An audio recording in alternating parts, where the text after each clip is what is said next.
Hi Nancy, lovely to see you today. I've got some questions to ask for those who may be interested in the work that we do. If I could firstly start by asking what the priorities are for the Virgin Money Foundation. Hi, Leanne. Yeah, so the Virgin Money Foundation has always been focused on supporting neighbourhood-based local organisations to lead on creating positive change in their communities.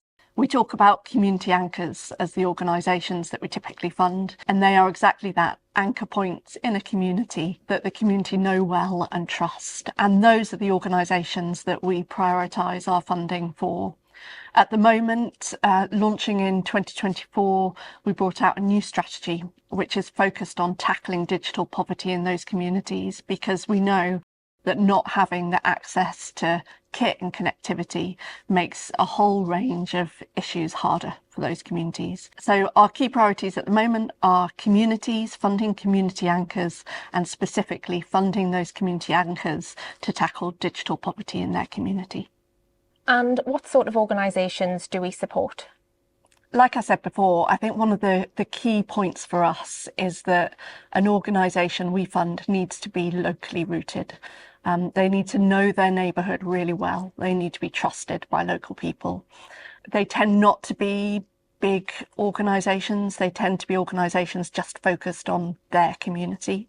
Secondly, though, we're focused upon specific geographies.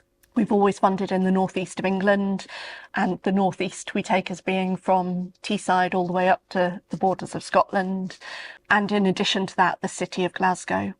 So they are neighbourhood-based, locally rooted organisations in those geographies. The other thing to mention is that for the time being, our funds are by invitation only. So the organisations that we're funding are organisations that we have funded before or know well. And the reason that we're doing that is twofold. Firstly, under our new strategy, we wanted to be able to give longer term, larger grants, but that means giving less of them. And so to make sure that we could fund as many of the organisations as possible that we funded before and have that relationship with, we decided to do it by invitation only. The second reason is that the work that we're looking to do is quite specific, and by having a programme that's by invitation only, we're able to look for those pieces of work or help develop those pieces of work. That said, we do want to make sure that as a foundation we're discovering organisations that we don't already know, learning about pieces of work that are going on that we haven't had an opportunity to see before. And so if there's organisations in the northeast of England or in Glasgow who are rooted in their neighbourhood and who are doing some really exciting work around digital poverty in their community, who we haven't been in touch with, the phone lines are open, our doors are open. We'd love to hear from them and learn a bit more about their work and consider whether that's something we could be inviting to apply in due course. So Nancy, once an application has been submitted, what happens next? There's a number of stages that each application goes through. The first stage is typically eligibility screening. Is this eligible according to the criteria of the fund? The second will be a grant assessment, and that might be a desk-based exercise, but often it's a grant assessor going out, seeing an organisation, getting to know them better and understanding how that grant would be used in their community and what the benefit of that will be.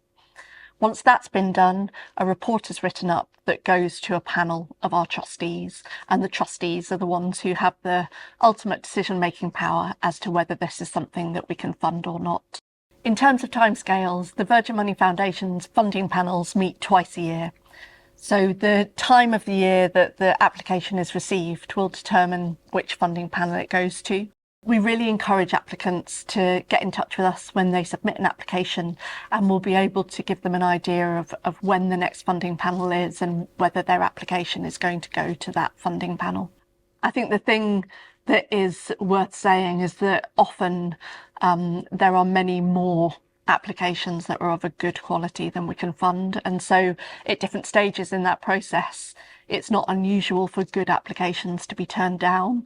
Where that happens, we let organisations know that they've not been successful, and where it's something they would welcome, we offer some feedback in that as well. For organisations that are successful, After that decision's been made by trustees, we'll do some due diligence checks, and as long as they're signed off, then we send an offer letter to the organisation to let them know that they've been successful and what the steps are that need to happen before their grant will be paid. And typically that's that we need to receive a bank statement for the organisation, for the account that we pay into, and we need to agree a monitoring and reporting framework with the organisation.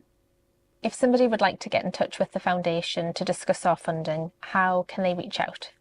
You can do that by telephone, and our number is 0330 123 3624. You could get in touch by email at info@virginmoneyfoundation.org.uk, or you can get in touch via LinkedIn.